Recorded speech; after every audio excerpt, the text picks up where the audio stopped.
अब आप ये परीक्षा समाप्त कर दीजिए, अन्यथा आप थक जाएंगे। बिना इसकी शक्ति प्राप्त किए इस मरकट को पराजित करना महानतम वाली के लिए भी कठिन है। अच्छा, आप हनुमान की शक्तियों को जानना चाहते हैं, तो इसमें इतना परिश्रम क्यों? मैं अभी दिखा देता हूँ। तेरी शक्तियों का विवरण नहीं, मुझे तेरी आधी शक्ति चाहिए मरकट। नारायण नारायण, वाली केसरी नंदन हनुमान की आधी शक्ति पाना चाहता है, परंतु वो भूल रहा है कि उसको प्राप्त वरदान के अनुसार ये तभी संभव है जब हनुमान शत्रु भाव लेकर वाली के सम्मुख आए। परंतु हनुमान तो उसके प्रति प्रेम से ओतप्रोत है, परंतु वाली ये कदापि समझ नहीं पाएगा क्योंकि उसकी बुद्धि को घृणा और क्रोध ने कुंठित कर दिया है। इसलिए बाली हनुमान पर वार करता रहेगा और हनुमान के हृदय में व्याप्त सरल प्रेम उनको बाली के वरदान से सुरक्षित रखेगा। नारायण नारायण। अब ये देखिए।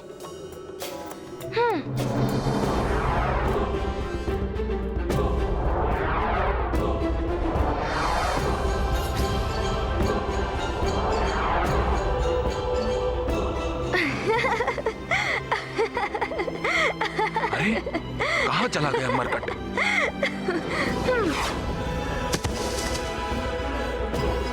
वाली भैया, आप मुझे वहाँ कहाँ ढूंढ रहे हैं? मैं आपके कान के कुंडल के समीप स्थित हूँ। इतना घटा लिया है मैंने अपनी देह का आकार। हनुमान हट जाओ। अरे अरे वाली भैया, आप क्या कर रहे हैं?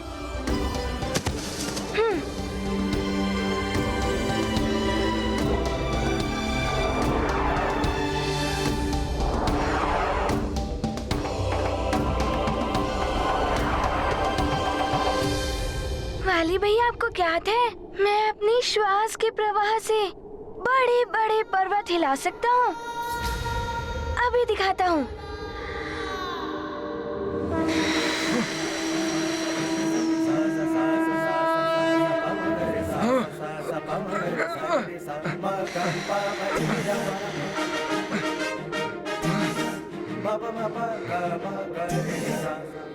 क्षमा कीजिएगा वाली भैया, मैं तो बस आपको दिखा रहा था कि अच्छा, मैं एक और शक्ति का प्रदर्शन करता हूँ। मैं प्रज्वलित अग्नि का रूप ले सकता हूँ।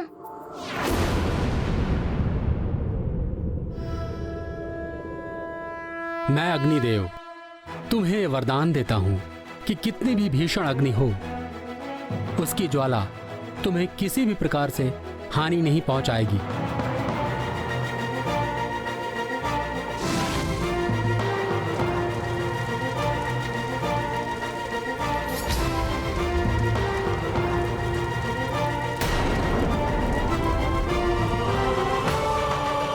मरकट तो अग्नि का रूप भी धारण कर सकता है। सुग्रीव, वाली को सचेत कर उसे कुपथ से सन्मार्ग पर लाने में उसके और उसके समूचे राज्य की भलाई है। माता अंजना, मुझे तो ये भी भय है कि वाली भैया स्वयं यहाँ ना आ जाएं। सुमेरु को अधीन करने का अर्थ है सुमेरु से युद्ध, सुमेरु से युद्ध करने का अर्थ है हनुमान और वाली भैया का युद्ध।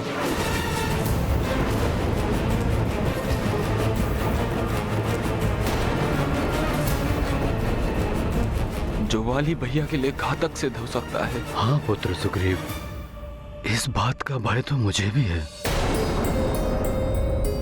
मैंने मित्र ऋक्षराज को वाली की सुरक्षा का वचन दिया है। वो यहाँ आ गया तो उसकी रक्षा करना कठिन हो जाएगा। किसी प्रकार वाली को सुमेरु और हनुमान से दूर रखना होगा।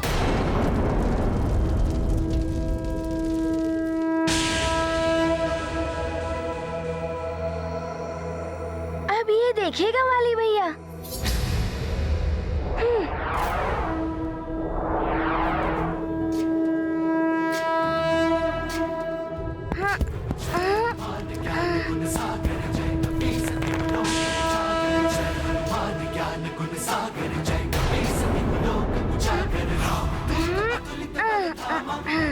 ये मरकट कहीं इस पर्वत को उठाकर मेरे ऊपर तो नहीं फेंकने वाला। मुझे वाली भैया को समझाने का प्रयत्न करना चाहिए,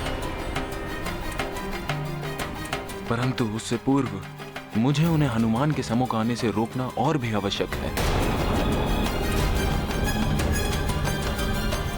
कोकट, मेरे लौटने तक तुम यहीं रुकना और ऐसा कोई कार्य मत करना जिससे किष्किंधा और सुमेरु की शांति भंग हो। जी, अभी कुछ मैं कहूंगा तो महाराज केसरी जी मेरा वध कर देंगे, परंतु उचित समय पर मैं महाराज वाली को अवश्य सूचित करूंगा। राजकुमार सुग्रीव अपने महाराज के प्रति नहीं, महाराज केसरी जी और उनके पुत्र हनुमान के प्रति अधिक निष्ठावान हैं। वाली भैया, आपने देखा मैं इन चट्टानों को कितनी भी दूर फेंक सकता हूँ, परंतु ये तो अभी भी छोटी हैं। इनसे भी बड़ी बड़ी चट्टान उठाकर दिखा सकता हूँ, परंतु यहाँ तो कोई भी बड़ी चट्टान नहीं है, अन्यथा आपको उठाकर दिखाता। यह मरकट अपनी शक्ति दिखाकर मुझे भयभीत करने का प्रयत्न कर रहा है, परंतु इसे ज्ञात नहीं है कि मेरे वरदान से इसकी आधी शक्ति मुझे प्राप्त हो जाएगी और मैं इससे कहीं अधिक बलवान हो जाऊंगा। परंतु मुझे ये ज्ञात करना है कि अभी तक ऐसा क्यों नहीं हुआ।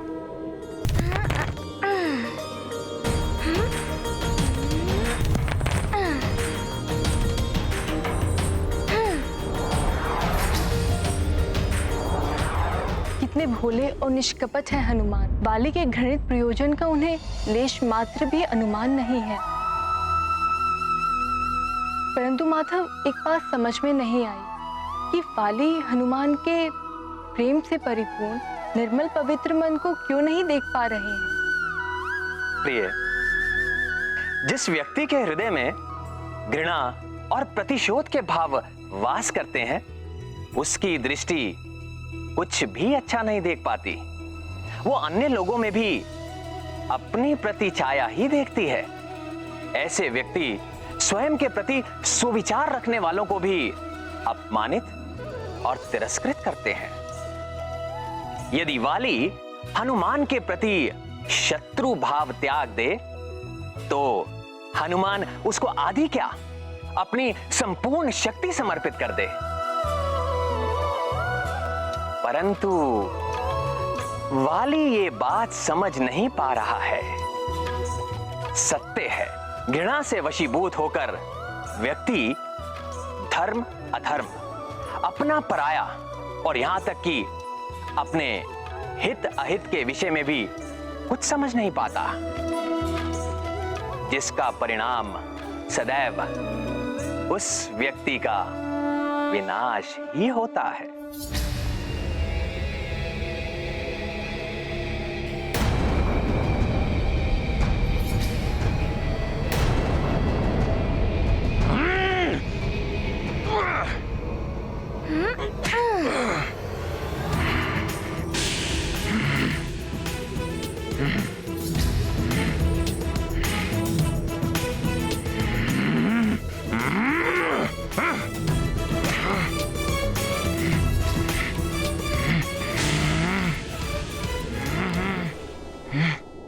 वाली भैया, प्रतीत होता है आप मेरी और परीक्षा लेना चाहते हैं। ये देखना चाहते हैं कि मेरी भुजाओं में कितनी शक्ति है। ये जानना चाहते हैं ना आप?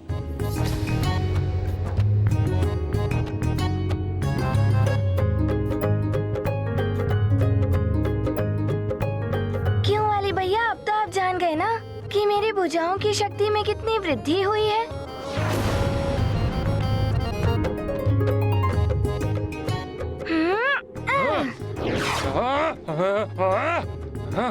आनंद आ रहा है ना वाली भैया? वाली भैया संभल के।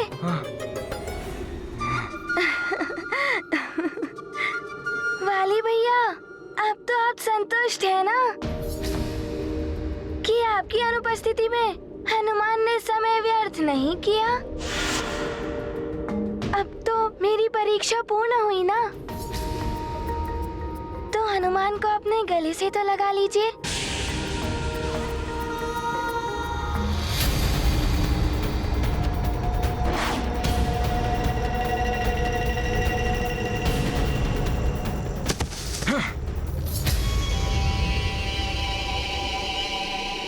गले लगाइए ना वाली भैया।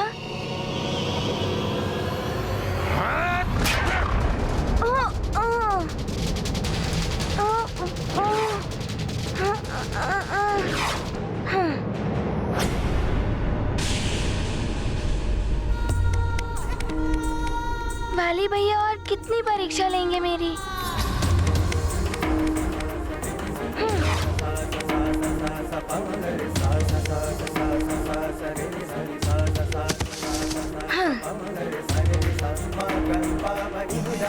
वाली भैया, हनुमान को तो ज्ञात है कि आप परम शक्तिशाली हैं। यदि हम दोनों की शक्ति मिल जाए तो हम सारे असुरों का विनाश करके हरि भक्तों की सेवा करेंगे। मेरी मित्रता स्वीकार कर लीजिए। हम दोनों मिलकर उस वानर बालक को परास्त कर सकते हैं। हरि भक्तों के बल के साथ हम दोनों सर्वशक्तिशाली बन सकते हैं। प्रतीत होता है कि आप मेरी युद्ध कौशल की परीक्षा ले रहे हैं, है ना वाली भैया?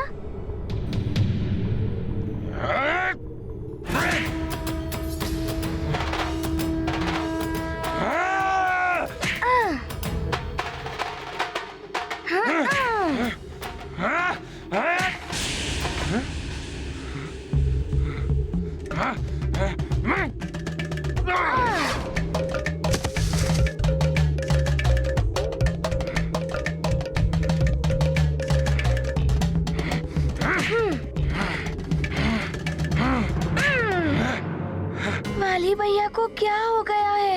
मेरा प्रणाम भी स्वीकार नहीं किया, मुझे अपने गले से नहीं लगाया, बस निरंतर भांति भांति की परीक्षा ही लिए चले जा रहे हैं। क्यों कर रहे हैं वो ऐसा व्यवहार?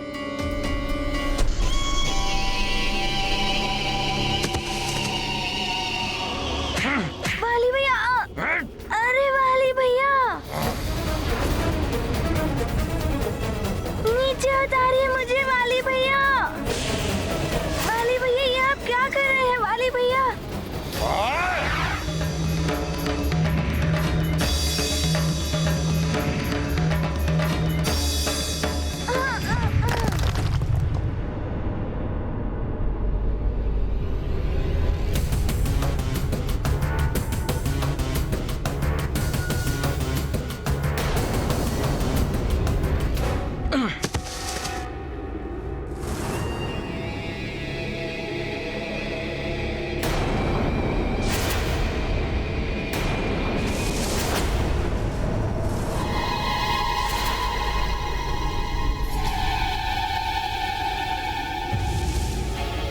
इस मरकट को तो शिलाओं के नीचे होना चाहिए था, ये यहाँ कैसे आ गया?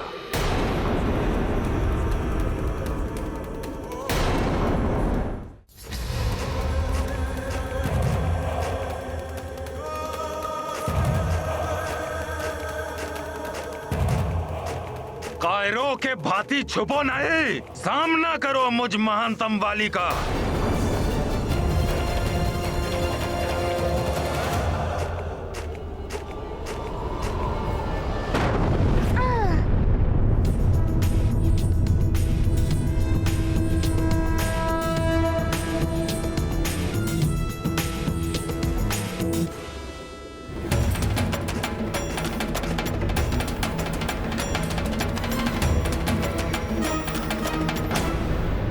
मेरी परीक्षा लेते लेते कहाँ चले गए वाली भैया? वाली भैया, हनुमान!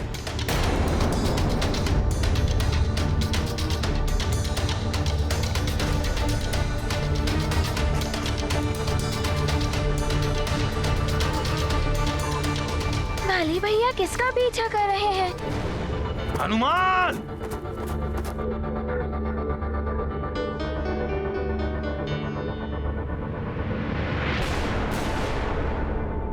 हनुमान!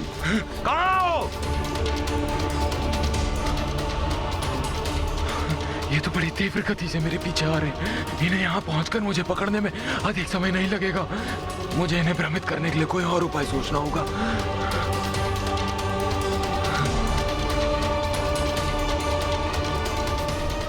हनुमान, यदि साहस है तो सामने आओ मेरे। वीरों की भांति युद्ध करो मुझसे। बहुत गर्व है ना तुम्हें अपनी शक्तियों पर? तो आओ, मुझ महानतम वाली पर अपनी शक्तियों का प्रयोग करो। कायरों की भांति छुपो नहीं, मेरे सामने आकर युद्ध करो मुझसे।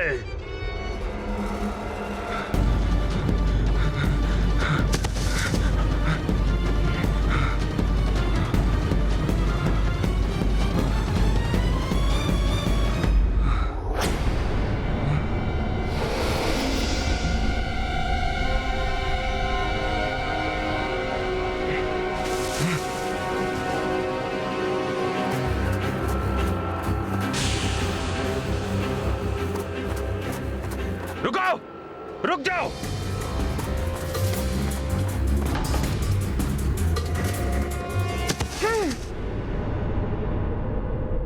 कहाँ चले गए दोनों? अभी तो यहीं थे।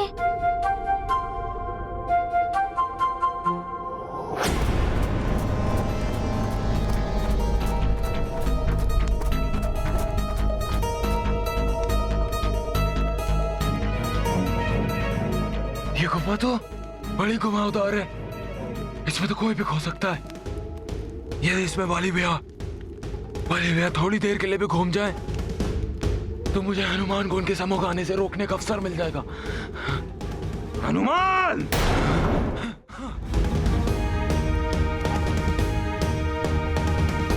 हनुमान! बाहर निकलो! हनुमान! हनुमान! कहाँ छुप कर बैठे हो?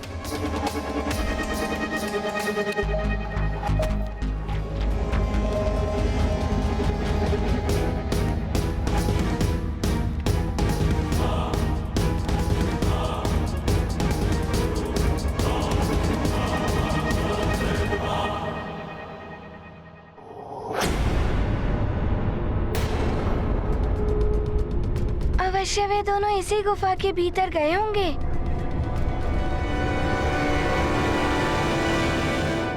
हनुमान! अरे सुग्रीव भैया अभी यहाँ है।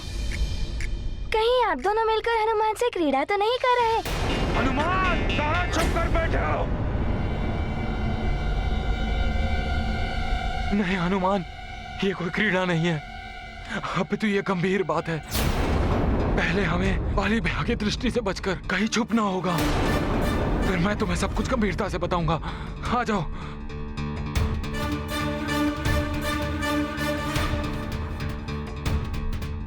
क्या हुआ सुग्रीव भैया? आप मुझे वाली भैया से क्यों छुपा रहे हैं? उन्हें भी आप बुला लीजिए ना। हनुमान, वाली भैया में बहुत ही परिवर्तन आ चुका है। हमें उनसे छुपना आवश्यक है। हनुमान!